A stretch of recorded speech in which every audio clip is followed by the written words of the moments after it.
अय मुसलमानों, अब क्या इन लोगों से तुम यह उम्मीद रखते हो कि ये तुम्हारे आमंत्रण को मान लेंगे, जबकि इनमें से एक गिरोह की नीति यह रही है कि उसने अल्लाह की वाणी सुनी और फिर खूब समझबूझकर जानते हुए उसमें रद्दो बदल किया। ये अल्लाह के रसूल मोहम्मद सल्लल्लाहु अलैहि वसल्लम पर ईमान लाने वालों से मिलते हैं तो कहते हैं कि हम भी उन्हें मानते हैं, और जब आपस में एक दूसरे से एकांत में बातचीत होती है तो कहते हैं कि मूर्ख हो गए हो।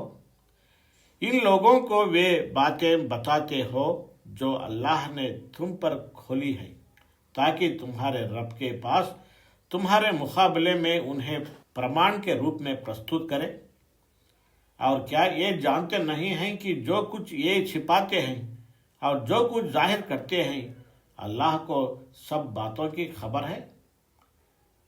इनमें एक दूसरा गिरोह है उम्मियों का है, जिनको अल्लाह की किताब का तो ज्ञान नहीं, बस अपनी निराधार आशाओं और कामनाओं को लिए बैठे हैं और केवल अटकल पर चले जा रहे हैं। तो विनाश और तबाही है उन लोगों के लिए जो अपने हाथों से धर्म विधान संबंधी लेख लिखते हैं, फिर लोगों से कहते हैं कि यह अल्लाह के पास से आया हुआ है, ताकि इसके बदले में थोड़ा सा लाभ उठा ले।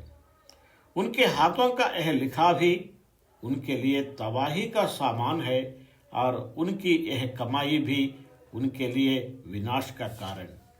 वे कहते हैं कि नरक की आग हमें हरगिज छूने वाली नहीं, सिवाय इसके कि कुछ थोड़े दिनों की सजा मिल जाए तो मिल जाए। उनसे पूछो, क्या तुमने अल्लाह से कोई वचन ले लिया है जिसके विरुद्ध वह नहीं कर सकता? यह बात यह है कि तुम अल्लाह से लगाकर ऐसी बातें कह देते हो जिनके संबंध में तुम्हें ज्ञान नहीं है कि उसने उनका जिम्मा लिया है। आखिर तुम्हें नरक की आग क्यों ना छुएगी? जो भी बुराई कमाएगा और अपनी गलतकारी के चक्कर में पड़ा रहेगा, वह जहन्नमी यानी नरक में जाने वाला है और नरक ही में वह हमेशा रहेगा। और जो लोग ईमान लाएंगे और अच्छे कर्म करेंगे, वही जन्नती यानी स्वर्ग वाले हैं और जन्नत में वे हमेशा रहेंगे। याद करो, इस्राएल की संतान से हमने पक्का वचन लिया था कि अल्लाह के सिवा किसी की बंदगी न करना, माँ बाप के साथ, नातेदारों के साथ, अनाथों और दीन दुखियों के साथ अच्छा व्यवहार करना, लोगों से भली बात कहना, नमाज कायम करना और ज़कात देना, मगर थोड़े लोगों के सिवा तुम सब इस वचन से फिर गए और अब तक फिरे हुए हो। फिर तनिक याद करो, हमने तुमसे पक्का वचन लिया था कि आपस में एक दूसरे का खून ना बहाना और ना एक दूसरे को घर से बेघर करना। तुमने इसको स्वीकार किया था, तुम खुद इस पर गवाह हो, मगर आज वही तुम हो कि अपने भाई बंधुओं की हत्या करते हो, अपनी बिरादरी के कुछ लोगों को बेघर बार कर देते हो, जुल्म और ज्यादती के साथ उनके विरुद्ध जत्थेबंदियां करते हो, और जब वे लड़ाई में पकड़े हुए तुम्हारे पास आते हैं तो उनकी रिहाई के लिए फिदिये का लेन देन करते हो, जबकि उन्हें उनके घरों से निकालना ही सिरे से तुम पर हराम था। तो क्या तुम किताब के एक हिस्से पर ईमान लाते हो और दूसरे हिस्से का इनकार करते हो? फिर तुम में से जो लोग ऐसा करें, उनकी सजा इसके सिवा और क्या है कि सांसारिक जीवन में भी अपमानित और तिरस्कृत होकर रहे और आखिरत में कठोरतम यातना की ओर फेर दिया जाए। अल्लाह उन कामों से बेखबर नहीं है जो तुम कर रहे हो। ये वे लोग हैं जिन्होंने आखिरत बेचकर सांसारिक जीवन खरीद लिया है, अतः ना इनकी सजा में कोई कमी होगी और ना इन्हें कोई सहायता पहुंच सकेगी। हमने मूसा को किताब दी, उसके बाद लगातार रसूल भेजे, अंत में मरियम के बेटे ईसा को स्पष्ट निशानियां देकर भेजा और पवित्र आत्मा से उसकी सहायता की। फिर यह तुम्हारा क्या ढंग है कि जब भी कोई रसूल तुम्हारी अपनी इच्छाओं के खिलाफ कोई चीज लेकर तुम्हारे पास आया तो तुमने उसके मुकाबले में सरकशी ही की, किसी को झुटलाया और किसी की हत्या कर डाली। वे कहते हैं हमारे दिल सुरक्षित हैं। नहीं, सच बात यह है कि उनके इनकार के कारण उन पर अल्लाह की फिटकार पड़ी है, इसलिए वे कम ही ईमान लाते हैं। और अब जो एक किताब अल्लाह की ओर से उनके पास आई है उसके साथ उनका क्या व्यवहार है?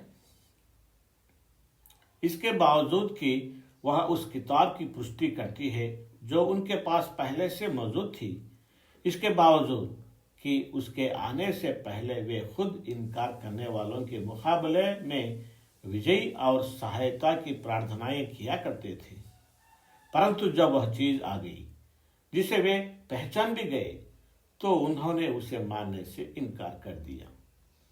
अल्लाह की लानत इन इनकार करने वालों पर कैसा बुरा साधन है जिससे ये अपने जी की तसल्ली हासिल करते हैं कि जो आदेश अल्लाह ने भेजा है उसे स्वीकार करने से केवल इस हट के कारण इनकार कर रहे हैं कि अल्लाह ने अपने उदार दान से अपने जिस बंदे को खुद चाहा नवाज दिया। अतः अब ये प्रकोप पर प्रकोप के अधिकारी हो गए हैं और ऐसे इनकार करने वालों के लिए घोर अपमानजनक सजा निश्चित है। जब उनसे कहा जाता है कि जो कुछ अल्लाह ने उतारा है उस पर ईमान लाओ, तो वे कहते हैं हम तो केवल उस चीज पर ईमान लाते हैं जो हमारे यहाँ अर्थात इस्राएल के वंशज में उतारी है। इस परिधि से बाहर जो कुछ आया है उसे मानने से वे इनकार करते हैं, जबकि वह सत्य है और उस शिक्षा की पुष्टि और समर्थन कर रहा है जो उनके यहाँ पहले से मौजूद थी। अच्छा, इनसे कहो यदि तुम उस शिक्षा ही के मानने वाले हो जो तुम्हारे यहाँ आई थी, तो इससे पहले अल्लाह के उन पैगंबरों की जो खुद इस्राएल के वंशज में पैदा हुए थे क्यों हत्या करते रहे? तुम्हारे पास मूसा कैसी कैसी स्पष्ट निशानियां के साथ आया, फिर भी तुम ऐसे जालिम थे कि उसके पीठ मोड़ते ही बछड़े को पूज्य बना बैठे। फिर तनिक उस वचन को याद करो जो तूर को तुम्हारे ऊपर उठाकर हमने तुमसे लिया था। हमने ताकीद की थी कि जो आदेश हम दे रहे हैं उनका मजबूती के साथ पालन करो और कान लगाकर सुनो। तुम्हारे पूर्वजों ने कहा कि हमने सुन लिया मगर मानेंगे नहीं, और उनकी असत्य प्रियता का हाल यह था कि दिलों में उनके बछड़ा ही बसा हुआ था। कहो यदि तुम ईमान वाले हो तो यह अनोखा ईमान है जो ऐसी बुरी बातों के लिए तुम्हें हुक्म देता है। इनसे कहो कि यदि वास्तव में अल्लाह के निकट परलोक का घर सारे मनुष्यों को छोड़कर केवल तुम्हारे ही लिए खास है, तब तो तुम्हें चाहिए कि मौत की तमन्ना करो। यदि तुम अपने इस विचार में सच्चे हो, विश्वास रखो कि ये कभी इसकी तमन्ना ना करेंगे, इसलिए कि अपने हाथों जो कुछ कमाकर इन्होंने वहां भेजा है उसकी यही अपेक्षा है कि ये वहां जाने की तमन्ना ना करें। अल्लाह इन जालिमों को खूब जानता है।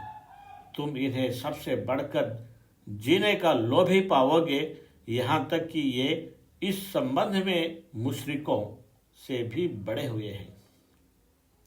इनमें से एक एक आदमी यह चाहता है कि किसी तरह 1000 वर्ष जिए, हालांकि लंबी उम्र किसी हालत में भी उसे अजाब से तो नहीं बचा सकती। जैसे कुछ कर्म ये कर रहे हैं, अल्लाह तो उन्हें देख ही रहा है। इनसे कहो कि जो कोई जिब्रील से दुश्मनी रखता हो, उसे मालूम होना चाहिए कि जिब्रील ने अल्लाह ही के हुक्म से यह कुरान तुम्हारे दिल पर उतारा है, जो पहले आई हुई किताबों की पुष्टि और समर्थन करता है और ईमान लाने वालों के लिए मार्गदर्शन और सफलता की खुशखबरी बनकर आया है। यदि जिब्रील से इनकी दुश्मनी का कारण यही है, तो कह दो कि जो अल्लाह और उसके फरिश्तों और उसके रसूलों और जिब्रील और मीकाईल के दुश्मन हैं, अल्लाह उन इनकार करने वालों का दुश्मन